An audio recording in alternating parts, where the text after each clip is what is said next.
commencer quand c'est le moment. Voilà, on est enregistrement, on a entendu la voix. Et puis, voilà, et puis utilisez la fonction question-réponse qui est en bas de votre page. Vraiment, c'est assez facile de trouver. J'ai le PowerPoint devant mes yeux, donc, mais c'est facile à trouver. Et juste posez vos questions là. On va attendre jusqu'à la fin pour répondre à vos questions, mais gênez-vous pas pendant le processus de la présentation. Si vous avez des questions, on va les accumuler, puis à la fin, on va passer à travers et répondre à la plupart de vos questions. Si on n'arrive pas à tout répondre, on va certainement prendre note de vos noms et vos coordonnées pour revenir avec des réponses.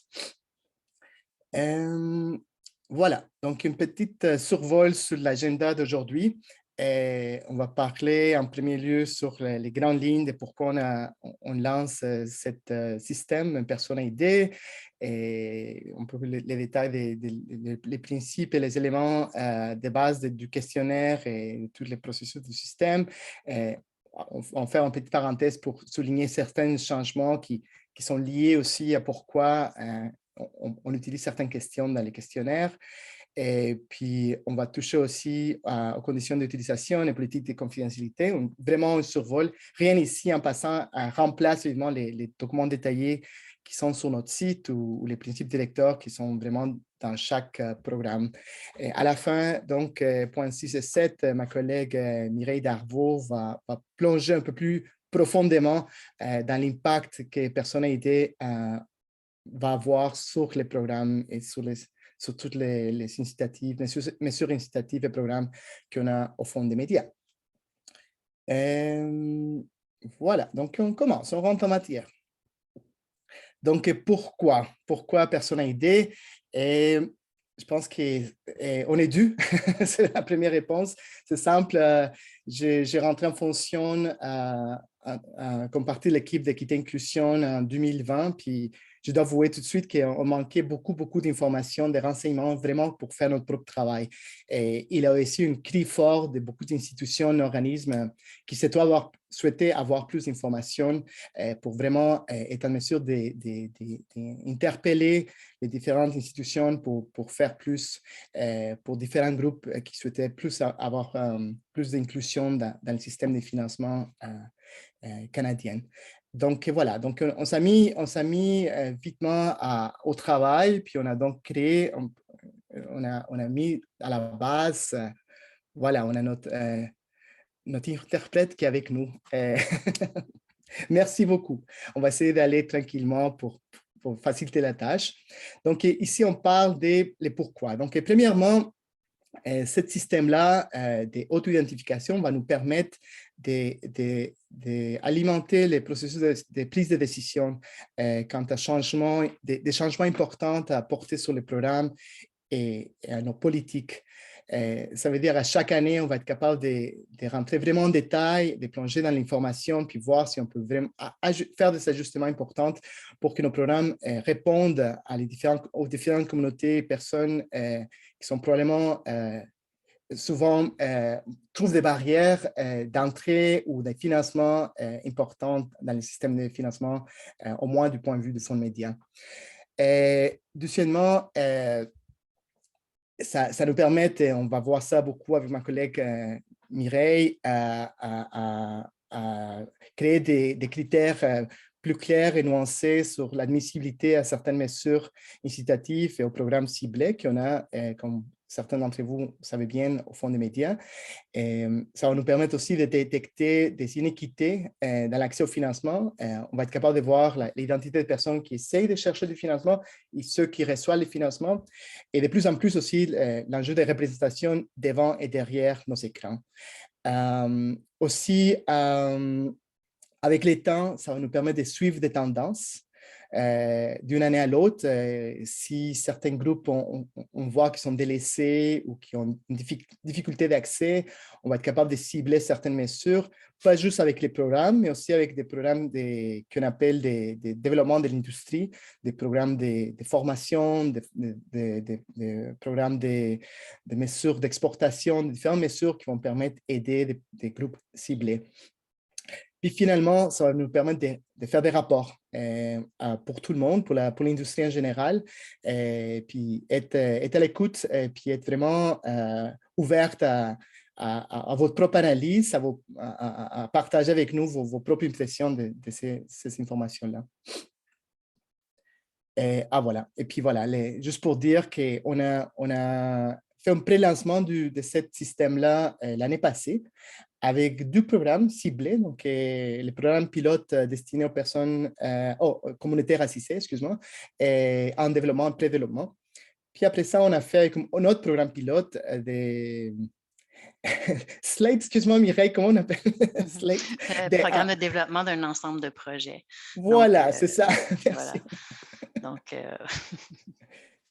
En anglais, c'est un peu plus court, mais c'est ça. C'est un ensemble, c'est le développement d'ensemble de projets qu'on a fait aussi un programme pilote à la fin de l'année 2021. Et voilà, on est là rendu aujourd'hui. On lance le système pour en fait, tous les programmes du Fonds Média, la plupart des programmes, parce qu'il y en a certains programmes qui sont peut-être en partenariat, qui ne sont pas touchés cette année, mais on dirait que tous les programmes sont quand même, qui sont vraiment liés au Fonds des médias directement, sont touchés par Persona ID. Les éléments principaux qu'on s'est mis à la tâche de créer ce système. Donc voilà, premièrement, on voulait vraiment avoir un seul numéro d'identification à 6 chiffres, juste pour ça, vous sachez, qui permettrait aux personnes de s'inscrire une seule fois. Donc, ça facilite beaucoup de choses. C'est clair qu'au début, on s'attend qu'il y ait beaucoup de personnes qui vont avoir des questions, des difficultés assez enregistrées, mais après ça, on souhaite que ça va être de plus en plus simple parce que vous aurez votre numéro, vous avez juste à partager ce numéro-là. Les numéros-là n'ont aucune piste sur votre identité, donc c'est vraiment personnel. C'est un numéro que vous garderez comme quasiment un numéro d'identité autre, un peu comme Kafka, je dirais, pour ceux qui connaissent ça un peu, un numéro qui est récurrent, qu'on peut utiliser toujours. L'information, dans le passé, on demandait aux productrices et producteurs d'identifier leur équipe. Ce n'est plus le cas. Donc, on sait que c'est une question qui devient de plus en plus sensible. Et les producteurs sont dans une situation mal à l'aise, les productrices dans une situation de demander des informations très personnelles.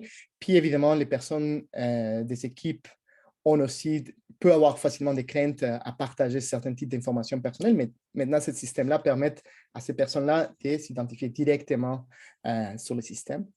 Les personnes ont par contre la capacité de modifier leur profil à tout temps. Il faut juste noter que certainement quand votre profil est attaché à un dossier, à un projet qui est déposé, ça devient un peu, c'est fixe pour les périodes de l'analyse de ce projet-là, mais ça n'empêche pas que la personne peut faire des modifications par la suite. C'est juste que ça va devenir figé pendant l'analyse du dossier. La plupart, parce que toutes les questions ont l'option de « je préfère ne pas répondre ». Donc, c'est lié c'est clair qu'on veut un système confidentiel et sécuritaire, mais on sait bien qu'il y a des questions qui sont trop intimes parfois, donc on donne tout le temps ce choix-là. Donc, même si on remplit votre formulaire qu'on va parler tantôt, vous avez toujours ce choix-là. On a fait notre mieux pour créer un système, que je dis, sécuritaire et confidentiel. Ce n'est pas complètement privé, j'avoue tout de suite, c'est confidentiel dans le sens que l'information va rester vraiment pour l'usage pertinent aux personnes qui sont vraiment liées à l'analyse des dossiers. La plupart de l'information, en fait, c'est plutôt à être utilisée pour des fins statistiques et c'est juste les questions qui sont pertinentes pour l'analyse d'un dossier qui vont être utilisées par nos analystes. Et puis, c'est vraiment juste les analystes qui sont alloués, qui sont vraiment qui ont les travail d'analyser ces dossiers-là, qui ont accès à cette information-là. Et finalement, vous allez voir, c'est tout un défi, la terminologie. C'est un sujet qui bouge, qui crée des controverses parfois, puis on a fait notre mieux. On a passé une année à faire des consultations, à parler avec des personnes de différentes communautés, mais même si on a fait notre mieux, on est toujours conscient qu'on va avoir toujours davantage d'améliorations à faire. Puis, on est vraiment ouvert à ça et très content de recevoir votre feedback, vos commentaires, vos suggestions. Le travail n'est pas fini. Je vais faire une petite parenthèse avant de rentrer vraiment dans le vif du formulaire puis vraiment du système pour vraiment faire un survol sur les changements, certains changements qu'on a fait à partir de cette année fiscale, donc le 1er avril, il y a quelques jours, on peut vous démontrer pourquoi l'importance des personas ID dans notre système. Premièrement, on a élargi la définition des communautés reflétant la diversité, qui est un terme parapluie qu'on utilise au fond des médias. L'année passée, ce terme-là incluait les communautés autochtones et les communautés racisées. Et à partir de cette année-là, cette définition-là va inclure aussi les personnes d'US LGBTQ+, et les personnes en situation de handicap. Évidemment, pour être capable de recenser qui sont les personnes qui sont identifiées par ces différentes communautés, on a besoin d'un système qui permettra aux personnes de s'identifier directement avec nous.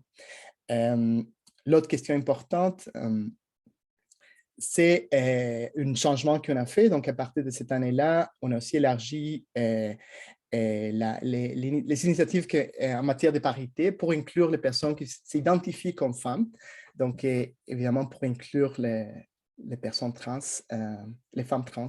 Puis donc, encore là, on a besoin d'un système qui est sensible, qui est adapté pour cette situation-là aussi. Puis, finalement, comme on avait une nouvelle mesure incitative pour les personnes ayant des handicaps, on a aussi créé un système d'aide à l'accessibilité qui va permettre à ces personnes-là d'avoir un soutien financier pendant le processus de demande de financement. Donc, évidemment, une autre question importante pour nous, c'est être capable d'aider et de soutenir ces personnes-là. Puis, encore une fois, c'est important pour nous d'être capable de repérer qui sont les personnes, puis avoir un suivi de cette communauté-là aussi. Voilà, donc je pense que je rentre en matière un peu du système. Évidemment, je vais faire un survol de quelque chose qui, la plupart de l'information est sur un site, microsite, comme l'appelle bien Mireille, Persona ID. On va répéter à quelques reprises les liens Internet, mais je vais quand même donner un survol général de comment ça marche. Donc, c'est assez simple au début, c'est rentrer dans notre page, voilà les URL, cmf-fmc.ca, ligne oblique persona, comme ce sont, trait d'union ID. Et voilà, vous descendez un peu, vous trouvez cette, qu'est-ce qu'on trouve à main droite, que c'est une boîte pour s'enregistrer. Et là, vous rentrez, on vous encourage à utiliser votre courriel personnel pour certaines personnes qui utilisent leur courriel des bureaux, des compagnies. Dans ce cas-là, on encourage les personnes à utiliser leur courriel personnel parce que ça veut, comme on a dit avant, c'est un numéro qui peut être utilisé dans l'avenir, même si vous changez de travail ou si vous travaillez pour plusieurs entreprises. C'est vraiment votre identification et cette courriel-là, c'est lié à votre compte. Donc, c'est important d'avoir un courriel qui vous aurez accès pendant longtemps. Après remplir cette petite boîte d'informations, vous recevez un courriel avec un lien, vous suivez les liens. Faire attention de valider, de vérifier dans votre boîte à courriel indésirable. Ça nous arrive toujours, mais si jamais dans quelques minutes, même voire quelques secondes, ça n'arrive pas dans votre boîte de réception normale, révisez dans votre courriel indésirable. Puis, voilà. Puis, savoir qu'à tout moment, même avant de remplir le formulaire et faire quoi que ce soit, vous avez accès à tous les documents, au questionnaire et aux termes et aux conditions d'utilisation et politiques de confidentialité en format PDF sur notre site. Donc, vous pouvez les réviser avant, si vous préférez de le regarder avant ou partager ça avec des autres pour juste pas avoir de stress. Petit point dans mon écran. Joli. Donc voilà, on va rentrer dans le formulaire. Donc, vous avez reçu votre courriel, suivi les liens, vous avez vos informations de contact, puis on rentre ici dans le questionnaire. Évidemment, ça, j'ai vraiment juste pris des extraits. Dans le questionnaire, il a plus de définitions, il a des explications, mais je vais juste quand même rentrer en matière et vous expliquer pourquoi on pose certaines questions qui peuvent être un peu, des fois, personnelles et délicates. Premièrement, cette section-là, qu'on appelle des renseignements personnels, inclut vos pronoms. Vous pouvez choisir plusieurs pronoms, incluant votre propre choix de pronoms. À côté, je veux juste souligner votre année de naissance. C'est une des rares informations, je dois dire tout de suite, qui n'est pas liée nécessairement au programme. On n'a pas un programme destiné à un certain âge, mais on a fait des sondages l'année passée, en 2021, oui. Puis, on était un peu concernés dans certains cas à voir si on avait vraiment relève. Je vous dis parce que c'est une étude qu'on a fait assez ambitieuse à travers le pays, puis on a vu que l'âge moyen des productrices-producteurs, surtout de certaines communautés sous-représentées, était plus vieillissant, qu'on manquait un relève. Donc, c'est quelque chose on veut suivre. Et on doit suivre aussi pour toutes les communautés en général, pas juste pour une communauté en particulier. Et donc, à l'étape suivante, si vous choisissez donc le Canada comme votre pays de résidence, vous recevez donc d'autres questions pour souligner votre municipalité, province ou territoire de résidence. Ça nous sert, vous savez peut-être, on a des programmes destinés aux productions en région. Donc, ça, c'est une mesure facile pour nous de voir et repérer la résidence des gens hors des grandes métropoles du pays, notamment Toronto et Montréal. Et puis, ça pose la question sur si vous faites partie d'une communauté des langues officielles en situation minoritaire. Et les réponses à ça, ça va être oui, je suis une ou un francophone hors Québec, ou oui, je suis une ou un anglophone au Québec, non. Ou comme d'habitude, je préfère ne pas répondre. Là, on rentre dans un autre sujet, genre et orientation sexuelle. Donc, au début, c'est deux questions qui nous permettent vraiment de faire en tout cas, comme j'avais dit au début, des questions pertinentes pour certains des programmes qu'on a, les programmes de parité, puis les nouvelles mesures incitatives pour les communautés les communautés reflétant la diversité. Et donc, la première question va être tout simplement un homme, une femme ou autre. Là, on comprend évidemment toutes les personnes bispirituelles, non-binaires, queer, etc. La deuxième question, oui ou non, vous êtes une personne d'ES LGBTQ+. Et là, encore là, c'est une question assez simple, oui ou non, où je préfère ne pas répondre. Et par contre, si c'est oui à la deuxième question, vous aurez donc, pour des fins purement statistiques, une liste des choix proposés, mais bien entendu, avec l'option d'inclure vos propres choix. On comprend bien que cette liste évolutive, il y a beaucoup plus de termes que cette liste réduite qu'on propose ici, mais voilà, c'est vraiment pour des fins statistiques et pour suivre un peu les tendances, puis suivre si un jour on va aller plus en nuance ou pas. C'est vraiment des choses qui vont nous permettre d'apprendre cette année-là pour l'avenir. Je veux quand même souligner un point important ici, c'est peut-être sensible pour certaines personnes, c'est dans la question, on dit avant, je m'identifie ouvertement. Là, on a fait la consultation avec différents organismes et personnes de cette communauté ou des personnes qui s'identifiaient d'OS LGBTQ+. Puis, l'objectif vraiment, pour les fonds de médias, ce n'est pas la même chose pour chaque institution, ou chaque situation, c'est vraiment travailler avec les personnes qui subissent des barrières systémiques à l'entrée. Et donc, pour l'instant, c'est ça que c'est une façon, c'est un mot seulement, mais c'est quand même pour souligner cet aspect-là. C'est pas nécessairement juste pour les personnes qui de façon discrète veulent faire ça. C'est aussi à répondre un peu à une question importante qui a été soulevée par les communautés, c'est s'assurer qu'on aide les bonnes personnes, qu'on ne va pas diluer qui va rentrer, qui va bénéficier de ces initiatives-là. C'est vraiment les personnes qui vivent l'exclusion, la discrimination, les préjudices dans la société. Après ça, donc, le questionnaire sur les Autochtones du Canada. Donc, on a une question première de l'appartenance à des peuples autochtones. Ici, les choix sont Première Nation, Métis ou Inuit, ou non, ou je préfère ne pas répondre. Mais si la réponse est Première Nation, Métis ou Inuit, on demande de préciser. Donc, ça, c'est un mot, c'est une question ouverte, de parler de votre nation, de votre communauté, la tribu, la réserve, famille ou peuplement, ou autre.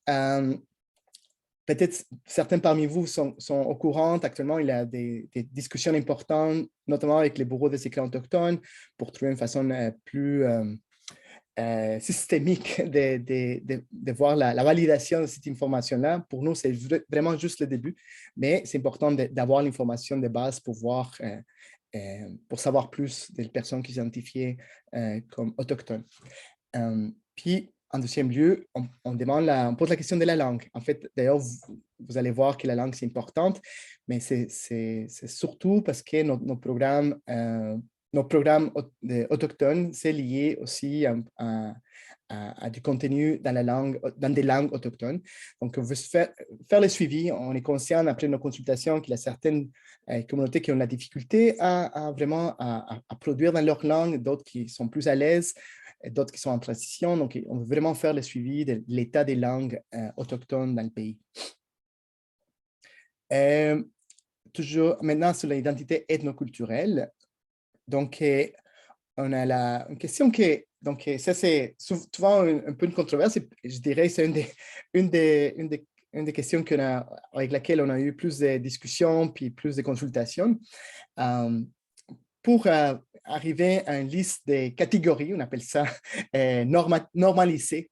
Donc, c'est un terme qu'on utilise pour dire, regarde, ce n'est pas parfait, c'est un peu artificiel, mais on a dû créer certaines catégories pour identifier les personnes qui viennent vers nous. Donc, voici la liste. Donc, c'est une liste des différents choix qu'on propose. C'est important de noter pour les personnes qui se considèrent d'origine mixte, qui ont le choix donc, à choisir plusieurs réponses ici.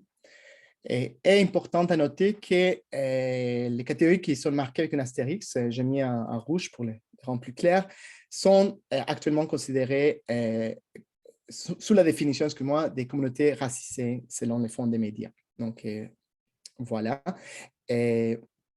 D'ailleurs, on a des définitions de toutes ces catégories-là dans d'autres documents. Donc, si vous allez sur notre site web et même dans chacun des programmes, dans les principes directeurs, vous trouverez une section, un document à part qui s'appelle Annexe A, qui donne en fait une définition détaillée de chacune des catégories qu'on présente ici, si vous avez des questions ou des doutes. Toujours en identité ethnoculturelle, on demande la langue.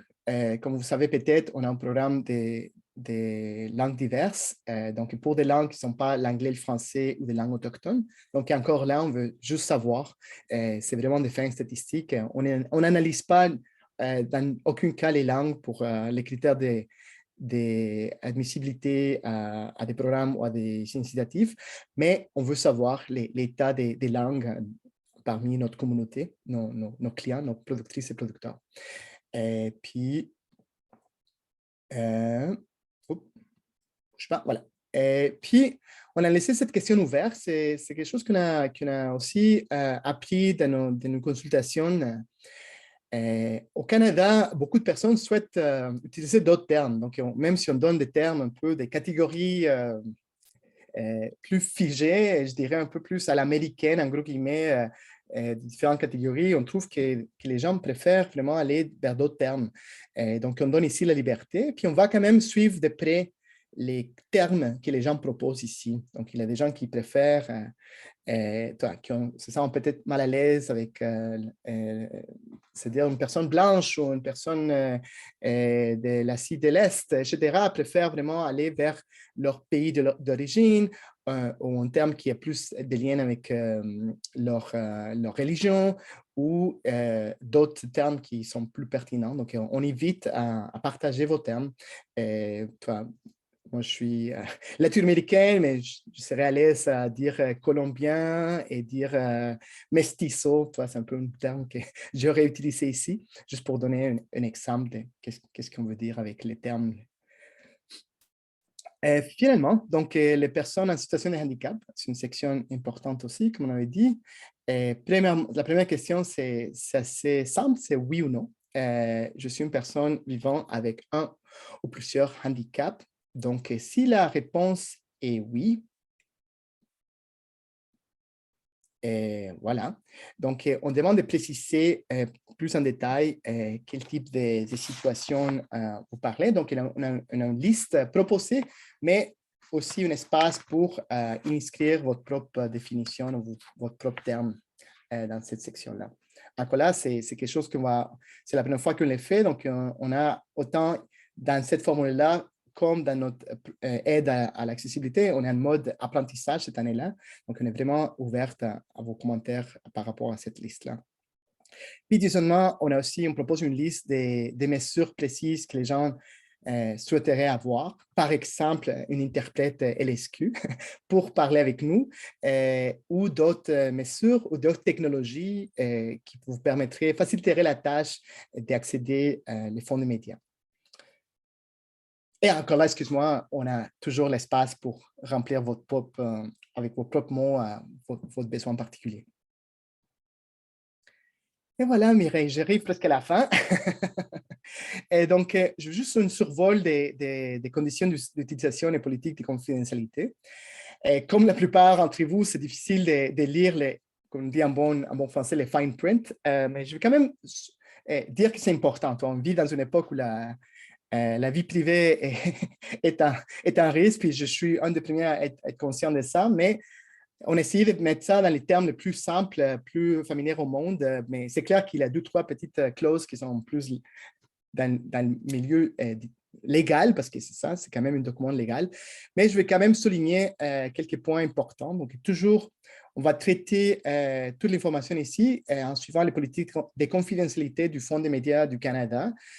C'est les mêmes qu'on a utilisés depuis le début du Fonds des médias pour traiter tous les dossiers, tous les projets qu'on reçoit, l'information quand même assez confidentielle qu'on traite déjà.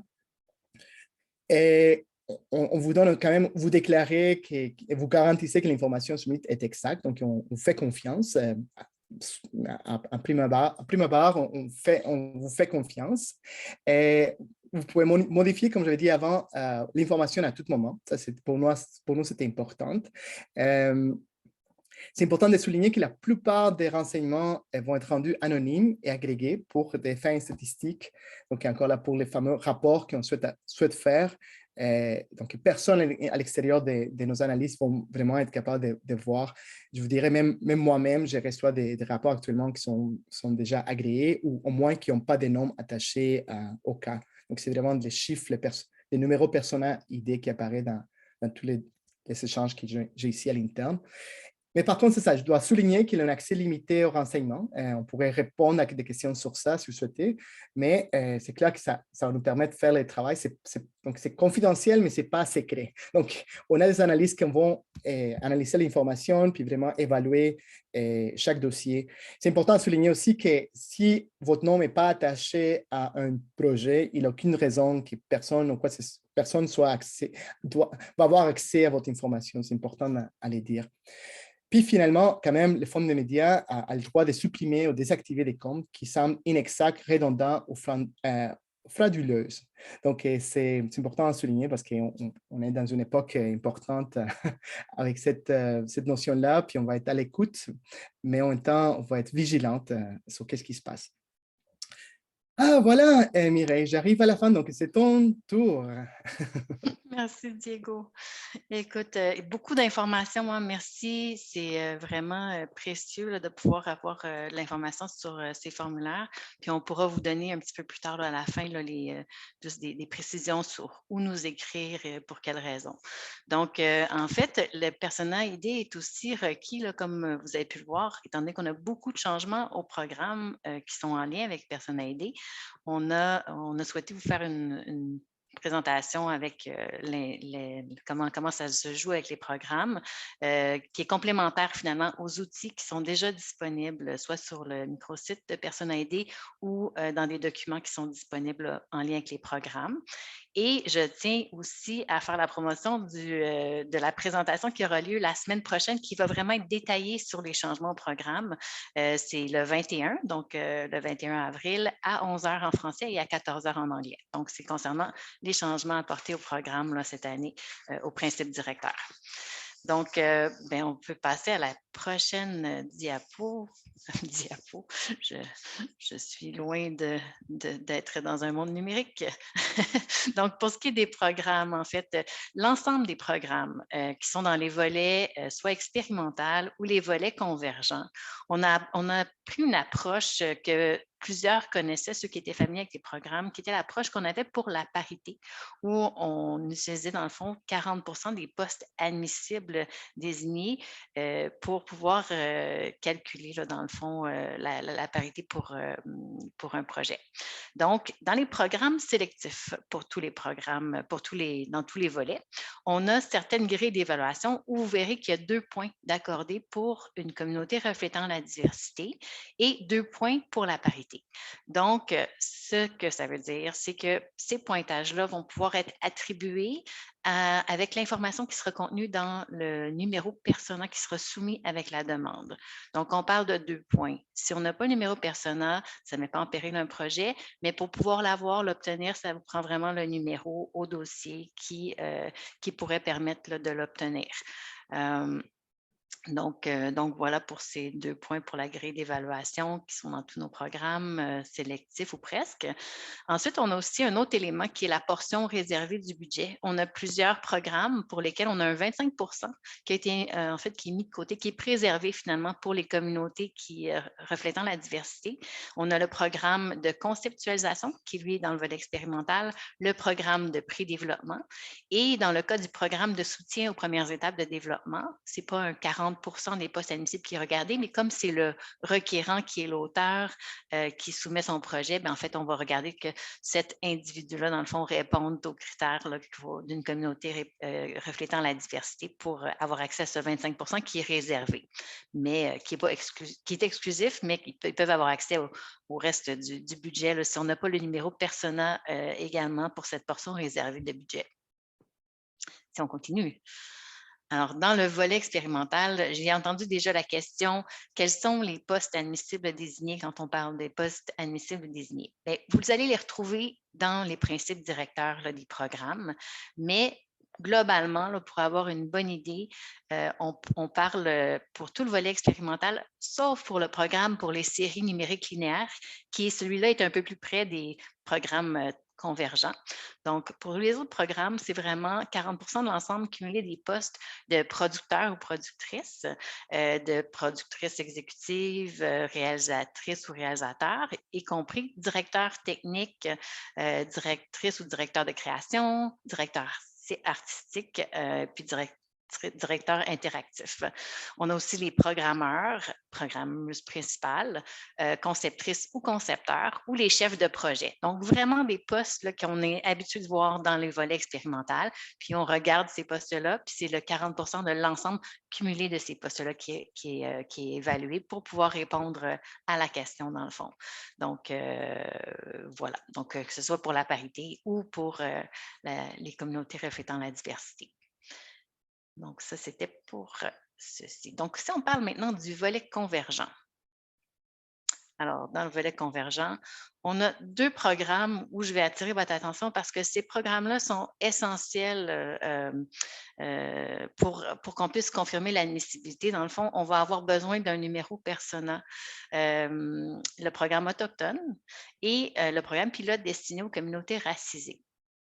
C'est des programmes spécifiques. Donc, c'est vraiment pour cette raison. Puis, pour être admissible dans ces programmes, on doit avoir 2 de 3 postes, puis obligatoirement le poste de producteur faisant partie de ces 2 postes-là, qui est déterminé en fonction de la propriété puis du contrôle de la société, donc pour que le producteur soit admissible, ou le poste soit de réalisateur ou de scénariste, donc qui est occupé par un ou une membre d'une communauté, soit une communauté racisée pour le programme pilote destiné aux communautés racisées, ou à une communauté autochtone pour le programme autochtone. Donc, c'est vraiment globalement l'approche qui est utilisée. Puis, pour cette admissibilité-là également, il faut noter que pour une série, on va s'assurer à ce que 2 de ces postes-là soient maintenus pour chacun des épisodes de la série. Donc, c'est vraiment comme ça que ça va être regardé. Mais en tout temps, on vous rappelle que le producteur là, doit faire partie de ces 2 postes-là. On peut avoir un producteur scénariste, producteur réalisateur pour un autre épisode. Donc, on peut alterner, mais producteur est une constante là, dans ces programmes pour l'admissibilité. Il y a également, mais comme vous le savez, en Convergent, on a une grande portion de nos budgets sont dédiés aux enveloppes de rendement. On a aussi des enveloppes de développement. Puis cette année, lorsque vous avez peut-être regardé là, les changements au principe directeur, il y a un nouveau facteur qui a été mis en place pour le développement, pour les enveloppes de développement, qui est vraiment inspiré de celui qui existe déjà pour les enveloppes de rendement. Donc, c'est un facteur qui permet d'identifier un projet finalement qui proviendrait d'une société qui est détenue et contrôlée par des membres issus d'une communauté reflétant la diversité. Donc, ces projets-là seront admissibles au facteur pour le calcul des enveloppes futures. Tous ces détails-là, c'est vraiment, les télédiffuseurs sont familiers, mais on peut avoir des questions. Donc, c'est vraiment sur cette base-là du 51 plus là, finalement des requérants, là, pas des requérants, mais des gens qui font partie de la société requérante, qui sont membres issus de cette communauté, reflétant la diversité. Et si on regarde également l'autre mesure, bien, les exigences en matière de parité qui demeurent les mêmes exigences que les années passées, sauf que cette fois, on regarde en fait que le projet répond à cette exigence grâce à Persona. Donc, c'est vraiment avec le numéro que nos analystes, en fait, que les diffuseurs sauront si le projet répond ou non à la parité.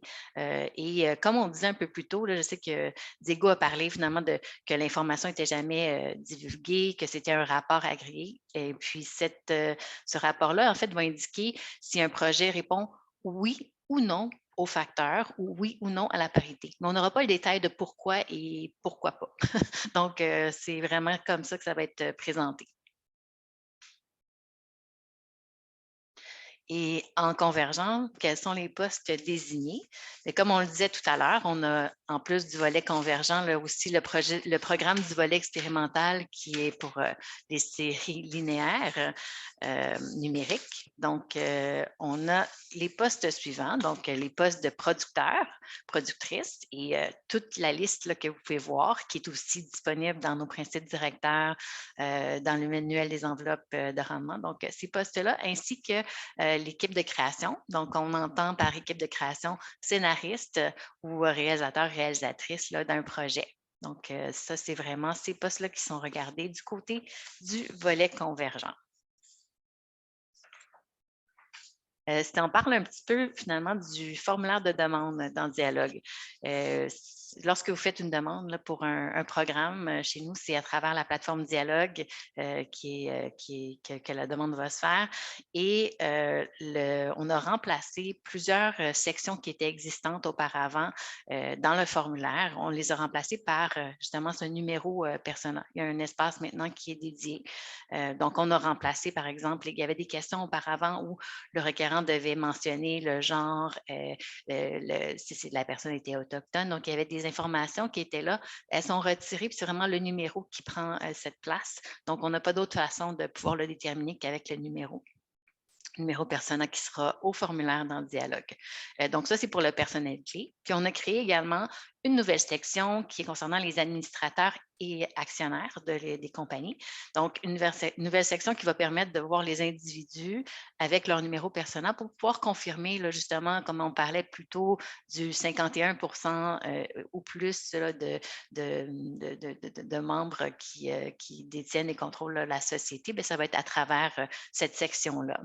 Je dois aussi mentionner qu'on a modifié le formulaire qu'on appelait le formulaire des actionnaires et administrateurs. Donc, tous les projets que vous déposerez cette année, on vous encourage là, à aller chercher le formulaire qui s'appelle maintenant Déclaration sur le statut canadien de la société et de ses administratrices, administrateurs et actionnaires. Donc, ce formulaire-là va avoir les mêmes informations qu'on voyait auparavant, avec un petit peu plus de détails pour pouvoir confirmer en même temps le statut canadien et également, on a l'espace pour le numéro personnel. Ça nous permet de faire des liens entre le numéro et le pourcentage. Et lorsque une société, par exemple, a plusieurs actionnaires et pas nécessairement des individus qui sont actionnaires, on va vous demander, puis c'est inscrit dans le formulaire, de compléter plusieurs formulaires pour arriver aux individus, pour pouvoir confirmer, dans le fond, que l'individu est membre soit d'une communauté reflétant la diversité, si c'est un programme pour lequel ce serait nécessaire ou apprécié. Voilà. Donc, si on passe à la prochaine étape qui est non la moindre, donc Persona ID, le système d'auto-identification du FMC, il y a plusieurs éléments finalement à retenir. On a le site qui est le microsite. Tout à l'heure, on avait vu l'adresse, mais là, je veux juste attirer votre attention. Pour voir le microsite en français, on doit insérer FR là, entre cmf-fmc.ca FR, Persona ID. Donc, vous pouvez y accéder. Vous pouvez aussi le faire avec, comme tout le monde le sait bien, Google va vous amener assez facilement, assez rapidement à notre page. Également, dans tous les programmes sur le site, lorsque vous consultez nos pages, vous pourrez voir que par programme, on a une section principe, directeur et référence. Puis dans ces documents de référence, on a un document là, qui s'appelle Persona ID par programme. Donc, ça, c'est vraiment la liste des différents éléments qui peuvent être affectés là, pour un programme. Donc, par exemple, si vous êtes en enveloppe de rendement, bien évidemment, on va parler des mesures, des exigences en matière d'équité, de parité, pardon. Et il va y avoir également, là, si le projet peut répondre à un facteur. Donc, on liste un petit peu qu'est-ce qui peut avoir un impact. Ça peut être très utile. Je pense que tout le monde devrait l'avoir tout près. Si on fait plusieurs demandes là, au FMC, ça va nous aider beaucoup, beaucoup. Et pour créer un compte ou si vous avez des questions sur comment on applique le 40 on a une équipe de coordonnatrices et coordonnateurs qui sont très bien informés et qui vont pouvoir vous guider tout au long. Donc, vous pouvez écrire à cmf.fmc.coordination@telefilm.ca. Également, plutôt sur le contenu finalement du formulaire ou des éléments personnels pour lesquels vous souhaitez vous avez des suggestions, vous voulez nous amener des améliorations possibles. Donc, Persona ID à cmf.fmc.ca. Et pour toute personne qui aurait besoin d'une aide à l'accessibilité, on a également une adresse dédiée là, qui va vous permettre de nous indiquer comment on peut vous aider et on pourra vous rediriger là, en conséquence. Donc, plusieurs informations, plusieurs documents de référence, mais je pense qu'il faut revenir aussi sur le fait que Persona ID, oui, il y a un impact avec les programmes, oui, il y a une nécessité parfois, là, comme on l'a vu pour 2 programmes où l'admissibilité est vraiment prise en compte, mais c'est aussi un outil où on encourage vraiment tout le monde à s'inscrire parce que ça nous permet, comme Diego le disait si bien, ça nous permet d'alimenter l'avenir, le futur. Donc, si on veut alimenter justement d'autres programmes, bien, toutes ces informations-là vont vraiment nous aider à pouvoir cibler ou faire évoluer finalement les programmes du FMC. Donc, n'hésitez pas. Il va y avoir possibilité pour des postes autres que ceux qui étaient énumérés d'être identifiés puis permettre d'avoir plus de statistiques. Donc, on est très heureux de tout ça. Puis, on va être disponible aussi pour des questions, à part ceux de la séance d'aujourd'hui, mais pour des questions supplémentaires, n'hésitez pas à envoyer également vos questions à l'adresse dédiée Persona. Diego et moi, on fera le suivi là, sans aucun doute. Et si c'est concernant les programmes, vous pouvez vous adresser à la coordination là, de l'administrateur des programmes du FMC qui seront là pour vous.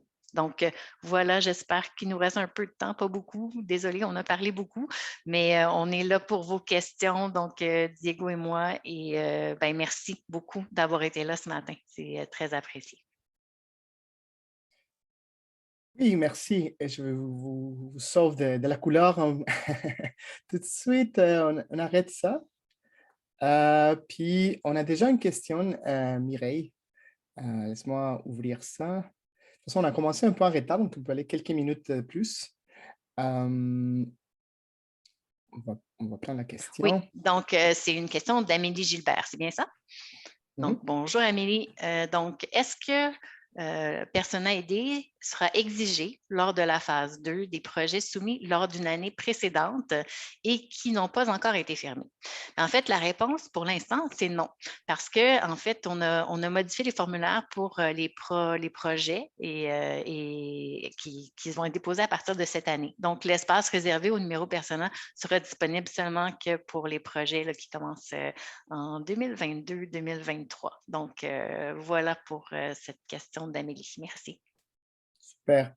Et je veux dire aussi que sur notre microsite, qu'on a déjà répété quelques fois, les URL, on a une longue foire à questions déjà, qu'on a commencé grâce au pré-lancement qu'on a fait. On a déjà reçu des questions, on a fait des consultations aussi. Donc, on a une longue liste. Donc, on vous encourage à aller dans cette liste.